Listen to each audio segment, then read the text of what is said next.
యెషయా గ్రంథము 46వ అధ్యాయము 4వ వచనాన్ని మనం చదువుకుందాం. ముదిమి వచ్చు వరకు నిన్ను ఎత్తుకొని వాడను నేనే, తల వెంట్రుకలు నెరయ్యే వరకు నిన్ను ఎత్తుకొని వాడను నేనే. నేనే చేసి ఉన్నాను, చంక పెట్టుకొని వాడను నేనే, నిన్ను ఎత్తుకొనుచు రక్షించువాడను నేనే. క్రీస్తునందు ప్రియమైన వాళ్ళారా, ఈ సమయంలో మనం వినబోతున్నటువంటి అంశము ముదిమి వచ్చు వరకు అనేటువంటి పాఠాన్ని మనము వింటూ ఉన్నాం. పాఠములో మొదటిగా మనం ఆలోచన చేసినట్లయితే, దేవుడు సదాకాలము ఉండువాడు.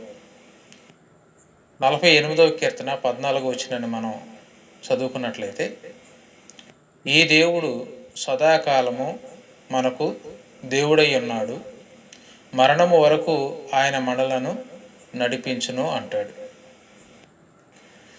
ఈ దేవుడు సదాకాలము మనకు దేవుడై ఉన్నవాడు.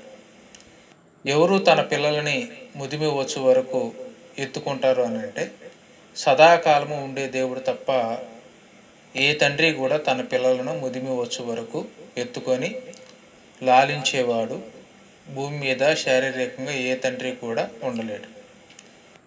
పిల్లలు ముదిమి వచ్చే సమయానికి వారిని కన్న తల్లిదండ్రులు కాలం చేస్తారు.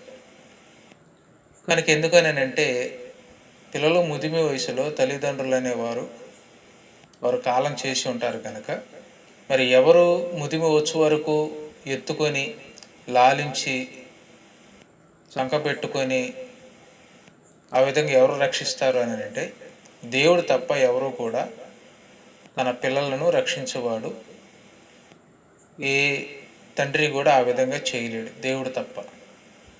కనుక దేవుడు సదాకాలము ఉండేవాడు గనక, ఆయన శాశ్వతుడైనటువంటి దేవుడు గనక, దేవుడు తన పిల్లలను ముదిమి వచ్చు వరకు ఎత్తుకొని లాలించేవాడు. ఈ దేవుడు సదాకాలము ఉండేవాడు. ఈయన మరణము వరకు మనలను నడిపిస్తాడు. అంటే మరణం వరకు కూడా విడిచిపెట్టకుండా తన పిల్లలను ఎత్తుకొనుచు లాలించి ముద్దాడేవాడు, వారిని చంకబెట్టుకొని వారిని ముద్దాడేటువంటి వాడు, వారిని లాలించేవాడు. కనుక ఈ దేవుడు సదాకాలము ఉండేవాడు. కనుక జన్మించినటువంటి తండ్రి శాశ్వతంగా ఉండేవాడు కాదు. వారు తమకు పుట్టినటువంటి పిల్లలు ముదిమి రాకముందే వారు లోకాన్ని విడిచి వెళ్తారు. మరి ఎవరు వారిని ముదిమి వచ్చు వరకు ఎత్తుకొని లాలిస్తారు అని అంటే, పరమ తండ్రి అయిన దేవుడు తప్ప మానవ మాతృలైనటువంటి తల్లిదండ్రులు తమ పిల్లల్ని ముదిమి వచ్చు వరకు ఎవరూ కూడా నడిపించేవారు కానీ, వారిని సంకనెత్తుకొని లాలించేవారు కానీ ఉండరు. కనుక ఈ రోజుల్లో మనం చూసినట్లయితే, వృద్ధులైనటువంటి తల్లిదండ్రులను తమ పిల్లలు అనాథ శరణాలయాల్లో వదిలిపెట్టడం అనేటువంటిది మనం చూస్తూ ఉన్నాం. ఎంతోమంది తల్లిదండ్రులు తమ పిల్లలు ఉండగానే వీధుల్లో భిక్షాటన చేస్తూ, గుడల దగ్గర భిక్షాటన చేస్తున్నటువంటి తల్లిదండ్రులు మనం చూస్తూ ఉన్నాం. ఎందుకనంటే, వారు వృద్ధాప్యంలో పిల్లలుగా తమ తల్లిదండ్రులు చేయాల్సినటువంటి బాధ్యతలు అనేవి వారు చేయకుండా ఆ విధంగా వారిని విడిచిపెట్టడం మూలంగా వారు వృద్ధాప్యంలో బాధపడుతూ వారు భిక్షాటన చేస్తూ ఉన్నారు. కనుక ఎందుకనంటే, వృద్ధాప్యం వచ్చేసరికి పిల్లలకి చాలామంది తల్లిదండ్రులు నచ్చరు. వాళ్ళ మాటలు కానీ, వాళ్ళు చేసే పనులు కానీ, వాళ్ళు నడుచుకునే విధానం కానీ కనుక నచ్చగా చాలామంది తమ తల్లిదండ్రులను వృద్ధాప్యంలో చేర్చేటువంటి వారు ఉన్నారు. కనుక ఎందుకు ఆ విధంగా చేస్తున్నారని అంటే, తల్లిదండ్రుల పట్ల ప్రేమ అనేది వారు కలిగి ఉండకపోవడం మూలంగా తల్లిదండ్రులు వృద్ధాప్యం వచ్చేసరికి వారికి నచ్చకపోవడం మూలంగా ఆ విధంగా చేస్తూ ఉన్నారు. కానీ దేవుడు తన భక్తుల పట్ల ఆ విధంగా ఉండేవాడు కాదు. మరణము వచ్చే వరకు కూడా వారిని పట్టుకొని నడిపించేవాడు. వారు తల వెంట్రుకలు నెరయ్యే వరకు కూడా వారిని చంకనెత్తుకొని లాలించేవాడు. అంటే దేవుడు తన పిల్లలను ముదిమిలో ఎత్తుకొని లాలిస్తాడు, మరణం వరకు నమ్మకంగా వారిని నడిపిస్తాడు. అంటే చూడండి, కడుపున పుట్టిన బిడ్డల కంటే కూడా దేవుని ప్రేమ ఎంత గొప్పగా ఉందో అనేటువంటిది ఇక్కడ మనం గమనించాలి. ఇక రెండవదిగా ఏమంటాడనంటే, సదాకాలము ఉండే దేవుని గురించి దావీదు ఈ విధంగా తెలియజేస్తాడు. 71వ కీర్తన 18వ వచనంలో, దేవా వచ్చు తరములకు నీ బాహుబలమును గూర్చియు పుట్టబో వారికందరికీ నీ శౌర్యమును గూర్చియు నేను తెలియజెప్పునట్లు తల నెరసి వృద్ధుడనై ఉండే వరకు నన్ను విడవకము అంటాడు. చూడండి, ఇక్కడ దావీదు గొప్ప విషయాన్ని తెలియజేస్తూ ఉన్నాడు. కనుక దేవుడితో తను చేసుకుంటున్నటువంటి మనవి ఏమిటనంటే, దేవా వచ్చు తరములకు నీ బాహుబలమును గూర్చియు పుట్టబో వారందరికీ నీ శౌర్యమును గురించి నేను తెలియచెప్పునట్లు తల నెరసి వృద్ధుడనై ఉండు వరకు నన్ను విడవకము. ముసలితనమందు వృద్ధులు ఏం చేయాలో దావీదు ఇక్కడ తెలియజేస్తూ ఉన్నాడు. అంటే తన వృద్ధాప్యం అనేటువంటిది ఏ విధంగా కొనసాగించాలో అనేటువంటిది ఇక్కడ ఆయన ఎరిగినటువంటి వాడుగా మనకి కనబడుతూ ఉన్నాడు. కనుక తను ఏం చేయాలనుకుంటున్నాడో, ఏం చేయబోతున్నాడు అనేటువంటి విషయాన్ని గురించి ఇక్కడ మాట్లాడుతున్నాడు.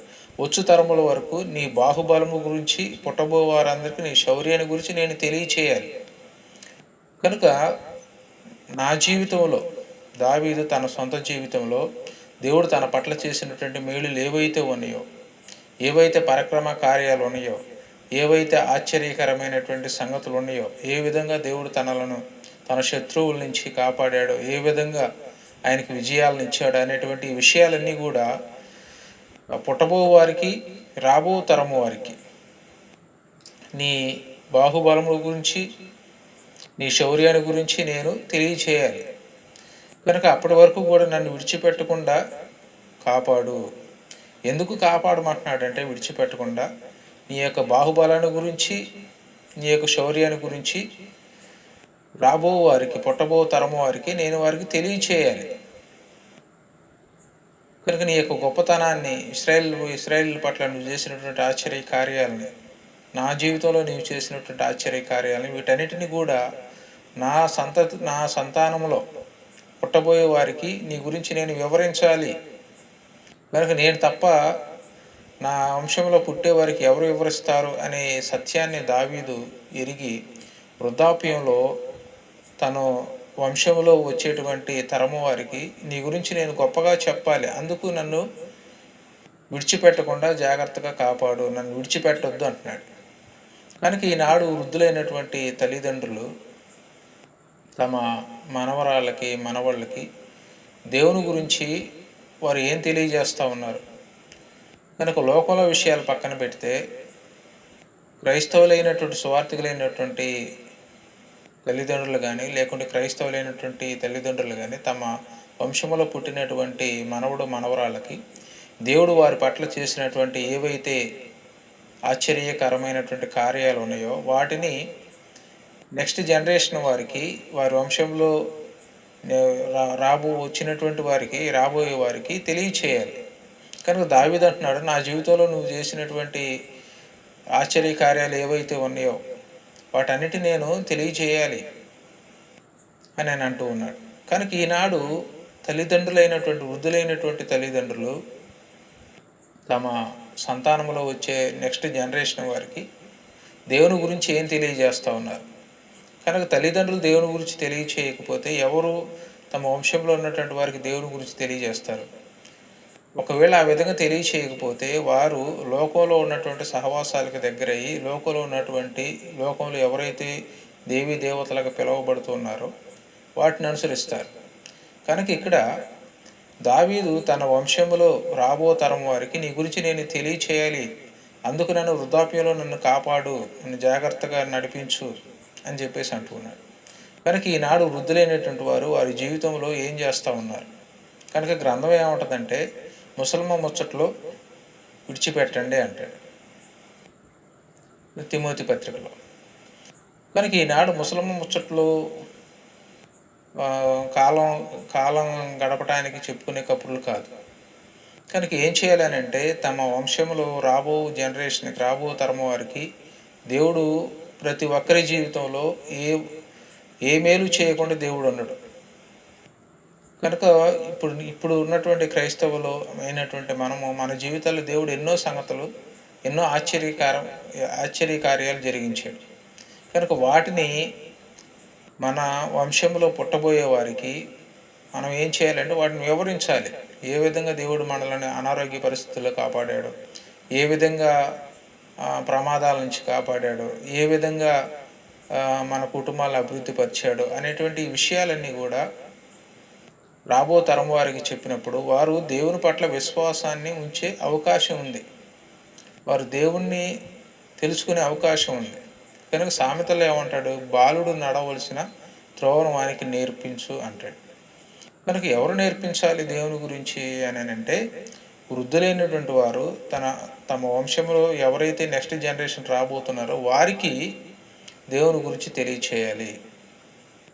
మనకి ఈనాడు కానీ మనం గమనించినట్లయితే తల్లిదండ్రులైనటువంటి వారు తమ పిల్లలకి సెల్ ఫోన్లు ఇస్తూ ఉన్నారు ఏడిస్తే. కనుక వారిని లాలించటానికి, వారిని ఏడుపు మార్పించటానికి వాళ్ళకి సెల్ ఫోన్లు ఇచ్చేసి వీళ్ళు తమ పనులు చేసుకుంటూ ఉన్నారు. కనుక ఫోన్ ఏమి నేర్పించుద్ది? మంచి విషయాలు దేవుని గురించి ఫోన్ తెలియచేయగలదు. వాళ్ళు ఏం చూస్తారు అని అంటే వారికి ఏదైతే కావాలో వాటినే చూస్తారు. కనుక దేవుడు అది చేయమని చెప్పట్లేదు. మరి దేవుని గురించి తమ క్రైస్తవులైనటువంటి తల్లిదండ్రులు వారి జీవితాల్లో దేవుడు ఏం చేశాడో వాటిని తమ నెక్స్ట్ జనరేషన్ వారికి తెలియజేసినప్పుడు వృద్ధాప్యంలో వారి యొక్క పనిని సక్రమంగా జరిగించినటువంటి వారు అవుతారు. కనుక ఈనాడు మనం గమనించినట్లయితే ఎంతోమంది వృద్ధులైనటువంటి వారి పనులు వాళ్ళవి, తల్లిదండ్రులవి, పిల్లల పనులు పిల్లలవి. కనుక తీరికలైనటువంటి బ్రతుకులు. కనుక ప్రతి ఒక్కరు కూడా ఇంట్లో నలుగురుంటే 4 ఫోన్లు. కనుక ఎవరికి నీతి మాటలు చెప్తారు, ఎవరు దేవుని గురించి తమ కుటుంబంలో ఉన్నటువంటి వారికి తెలియజేస్తారు అని అంటే తీరిక లేనటువంటి పరిస్థితి. కనుక ఇక్కడ దేవుని యొక్క వాక్యం మనకేమని తెలియజేస్తూ ఉందంటే, దావీదు అంటూ ఉన్నాడు, నా వంశంలో పుట్టబోయే వారికి, ఉచ్చుతరము వారికి నీ బాహుబలము గురించి, పుట్టబోవారందరికీ నీ శౌర్యం గురించి నేను తెలియజెప్పినట్లు తల నెరిసి వృద్ధుడనయ్యేంత వరకు నన్ను విడిచిపెట్టద్దు. కనుక తల నెరుపు వృద్ధాప్యం అనేది ఎందుకు దేవుడు ఇస్తూ ఉన్నాడంటే, నెక్స్ట్ జనరేషన్ వారికి తన గురించి తెలియజేయమని దేవుడు వృద్ధాప్యాన్ని ఇచ్చి ఏ పని చేయకుండా వృద్ధాప్యంలో రెస్ట్నిస్తే, ఈనాడు వృద్ధాప్యాన్ని చాలామంది వృద్ధులైనటువంటి వారు ఏం చేస్తూ ఉన్నారంటే ముసలమ్మ ముచ్చట్లకి వీటికి వినియోగిస్తూ ఉన్నారే కానీ దేవుని గురించి నెక్స్ట్ జనరేషన్ వారికి తెలియజేస్తున్నటువంటి వారు కారు. ఇక మూడవదిగా మనం ఆలోచన చేసినట్లయితే ఇక్కడ ఏంటంటే ముసలితనం మందు యెహోవాను గురించి ప్రసిద్ధి చేయటం.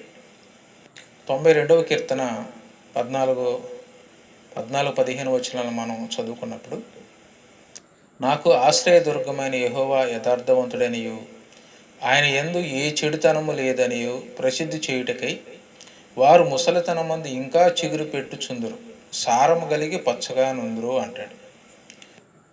కనుక ఇక్కడ దేవుని యొక్క వాక్యం మనకేమని తెలియజేస్తున్నానంటే, వారు తమ ముసలితనమందు ఇంకా చిగురు పెడతారు. చిగురు పెట్టడం అంటే ఒక మోడు చిగురు పెడుతుంది అని అంటే అది ఫలించటానికి గుర్తు. కనుక ఇక్కడ దేవుని గురించి ప్రసిద్ధి చేయమంటున్నాడు. ఏమని ప్రసిద్ధి చేయమంటున్నాడు? నాకు ఆశ్రయదుర్గమైన యెహోవా యథార్థవంతుడని ఆయన యందు ఏ చెడుతనము లేదని ప్రసిద్ధి చేయాలి. కనుక దేవుడి దగ్గర ఏ చెడుతనము లేదు అని ప్రసిద్ధి చేయటం, దేవుని గురించి తెలియచేయటం, ఆయన యొక్క బాహుబలాన్ని గురించి, ఆయన శౌర్యాన్ని గురించి, ఆయన యొక్క యథార్థతను గురించి. కానీ దేవుడు యథార్థవంతుడని ఆయన యందు ఏ చెడుతనము లేదని ప్రసిద్ధి చేయాలి.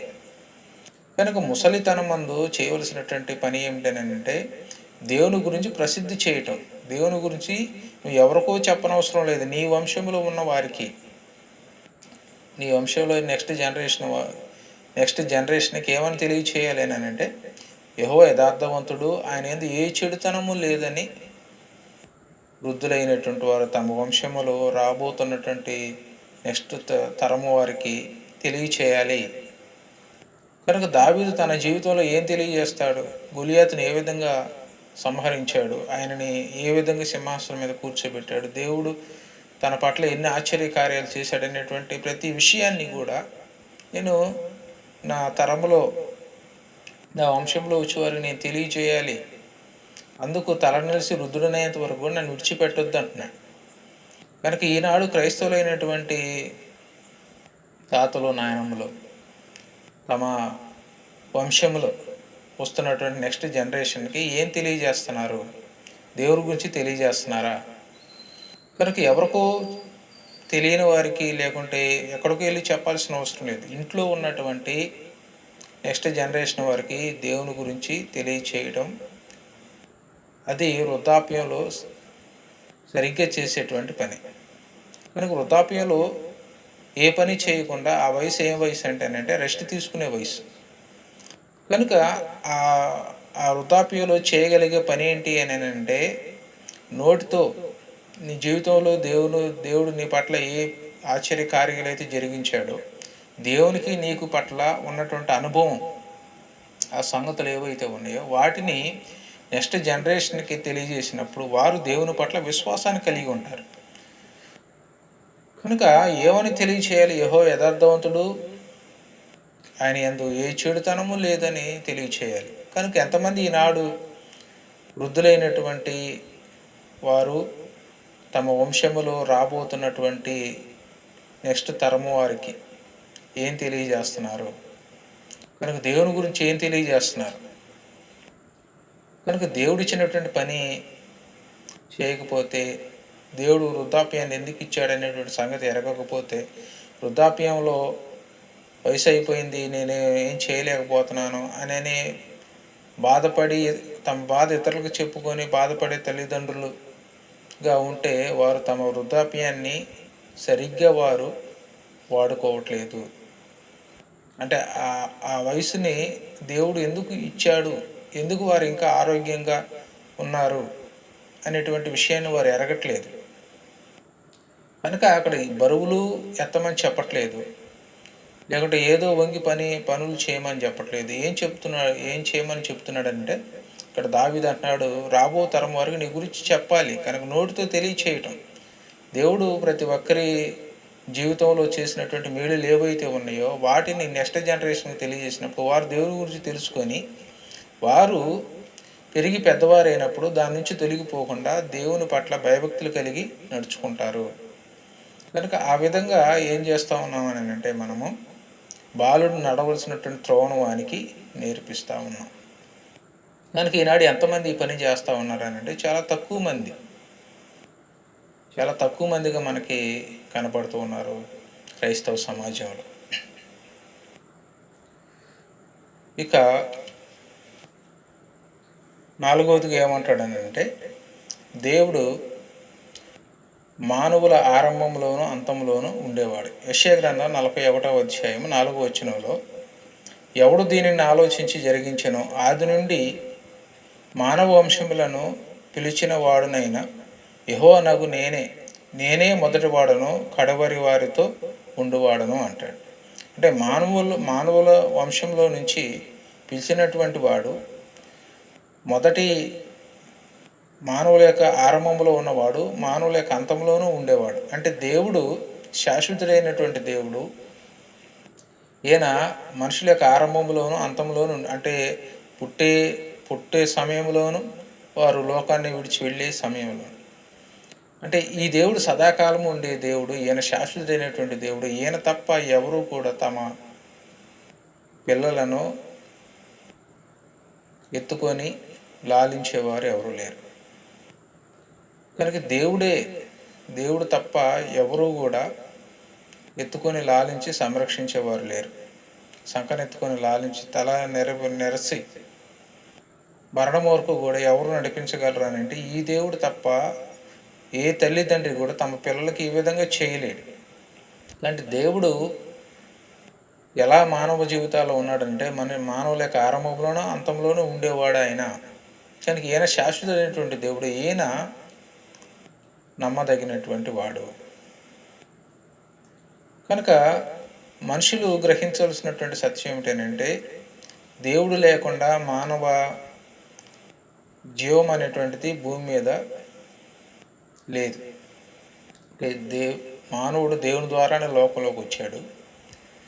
దేవుని ద్వారానే లోకాన్ని విడిచి దేవుడు పిలిచినప్పుడు దేవుడు ఆయనకి ఇచ్చినటువంటి సమయాన్ని భూమి మీద జీవించి దేవుని ద్వారానే లోకాన్ని విడిచి వెళుతూ ఉన్నాడు. అంటే దేవుడు మనుషుల యొక్క ఆరంభంలోనూ అంతంలోనూ ఉండేవాడు కనుక మనుషులు ఏం గ్రహించాలని అంటే దేవుడు లేకుండా మనకు జీవితం లేదు అనేటువంటి సత్యాన్ని గ్రహించినప్పుడు, ఆయన ఏ విధంగా తన పిల్లల పట్ల జరిగిస్తాడనేటువంటి సత్యాన్ని ఎరిగినప్పుడు వృద్ధాప్యంలో వారు ఏం చేయాలనేటువంటి వాస్తవాన్ని దావీదులాగా గ్రహించగలిగినటువంటి వారు అవుతారు. ఐదవదిగా ఏమంటాడనంటే ఆయన ఏకరీతిగా ఉండేటువంటి దేవుడు, ఆయన స్థిరంగా ఉండేటువంటి దేవుడు.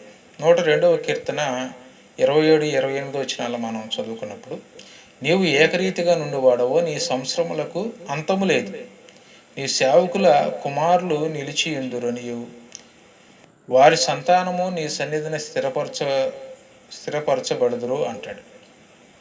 అంటే దేవుడు ఏకరీతిగా ఉండే దేవుడు.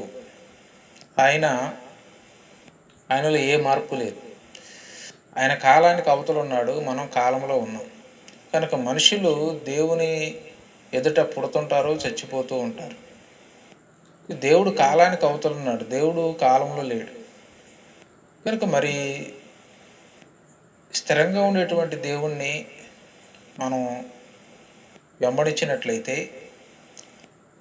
వారి కుమారులు భూమి మీద ఎలా ఉంటారంటే వారు స్థిరపరచబడతారు. నీ సేవకుల కుమారులు నిలిచి ఉందురు, వారి సంతానము నీ సన్నిధిని స్థిరపరచబడుద్ది. కనుక ఎప్పుడు అంటే ఎప్పుడైతే మనము దేవుని వెంబడిస్తామో, ఎప్పుడైతే దేవునికి విధేయత కలిగి ఉంటామో,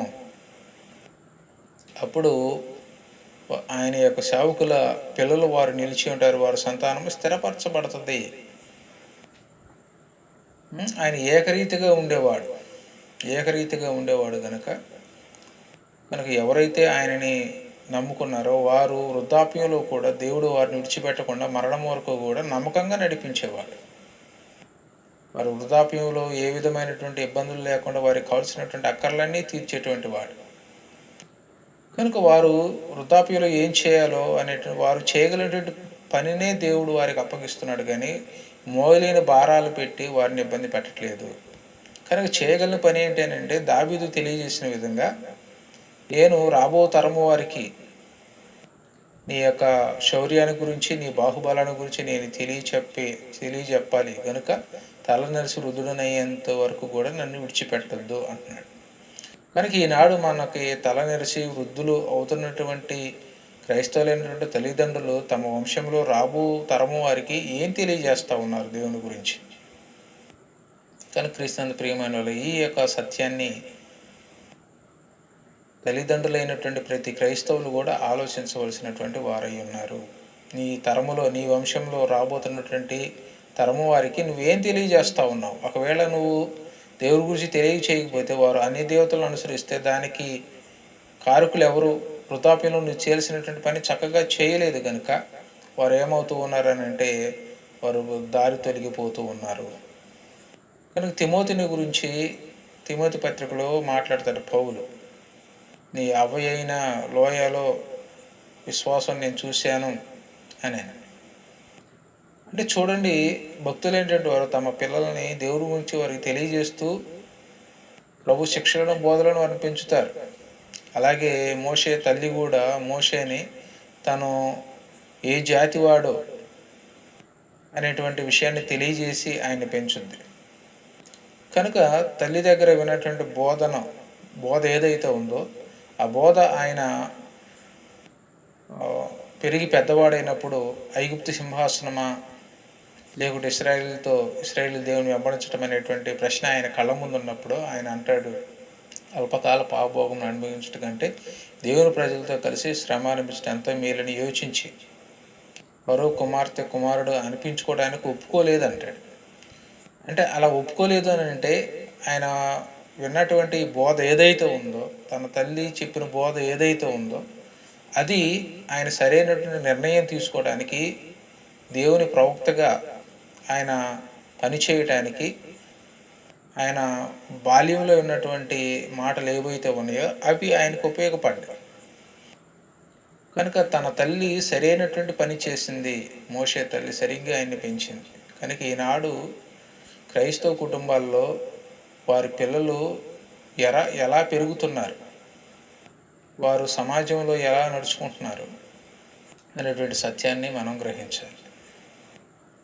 కనుక ఈనాడు వృద్ధాప్యంలో ఉన్నటువంటి తాతయ్యలు, నాయనమ్మలు, అమ్మమ్మలు, తాతయ్యలు వీళ్ళు చేయాల్సినటువంటి పని ఏంటంటే క్రైస్తవులైనటువంటి కుటుంబాల్లో వారు తమ కుటుంబంలో వస్తున్నటువంటి నెక్స్ట్ జనరేషన్ వారికి దేవుని గురించి తెలియజేసినప్పుడు దేవుడిచ్చినటువంటి వృద్ధాప్యాన్ని వారు చక్కగా వాడుకున్నటువంటి వృద్ధులు అవుతారు. దేవుడు వారికి ఆ వయసులో ఆ విధంగా ఎవరైతే చేస్తారో అబ్రహాంతో అంటాడు, నువ్వు మంచి వృద్ధాప్యమందు మరణిస్తావు అని, మంచి మరణం నువ్వు అనుభవిస్తావు అని. అంటే అటువంటి మంచి మరణాన్ని దేవుడు వారికి ఇస్తాడు.